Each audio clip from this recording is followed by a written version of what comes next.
12-ൽ 10 LDF-ൻ്റെതാണ്. മണ്ണാർക്കാടും പാലക്കാടും ഒഴികെ ബാക്കി എല്ലാ മണ്ഡലങ്ങളും LDF ജയിക്കുന്ന ട്രെൻഡായിരുന്നു കഴിഞ്ഞ തെരഞ്ഞെടുപ്പിൽ. എനിക്ക് തോന്നുന്നു ഏതാണ്ട് സമാനമായത്തിലുള്ളൊരു ട്രെൻഡ് ചില മണ്ഡലങ്ങളിൽ മത്സരമുണ്ട് എന്നുള്ളത് വസ്തുതയാണ്. ഇപ്പോൾ ചിറ്റൂർ, നെന്മാറ പോലെയുള്ള മണ്ഡലങ്ങളിൽ ശക്തമായ മത്സരമുണ്ട്, പട്ടാമ്പിയിലും മത്സരമുണ്ട്. അതിനപ്പുറത്തൊരു വലിയ പോരാട്ടം അവിടെ UDF-ന് കാഴ്ചവെക്കാൻ കഴിയുന്നുണ്ടോ? ഗോകുലുണ്ട് വിവരങ്ങളുമായി. ഗോകുൽ, UDF-ന് ഇപ്പോൾ LDF-ൻ്റെ കുറേ കാലത്തെ കുത്തകയാണ് പാലക്കാട് ജില്ലയിലെ പല മണ്ഡലങ്ങളും. അതിൽ ഏതൊക്കെ മണ്ഡലങ്ങളിൽ ശക്തമായ വെല്ലുവിളി ഉയർത്തിക്കൊണ്ട് അവർക്ക് പിടിച്ചെടുക്കാൻ കഴിയുന്ന സാഹചര്യമുണ്ട്?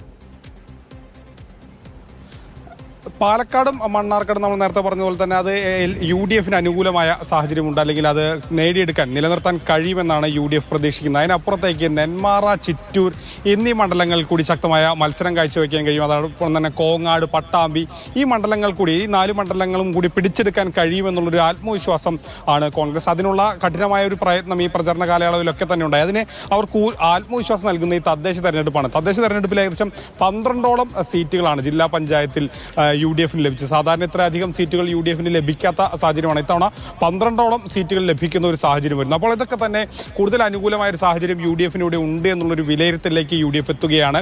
ഈ മണ്ഡലങ്ങളിലൊക്കെ തന്നെ ശക്തമായ പ്രകടനം കാഴ്ചവെക്കാൻ കഴിഞ്ഞു എന്നുള്ളൊരു ആത്മവിശ്വാസമാണ് UDF-നുള്ളത്.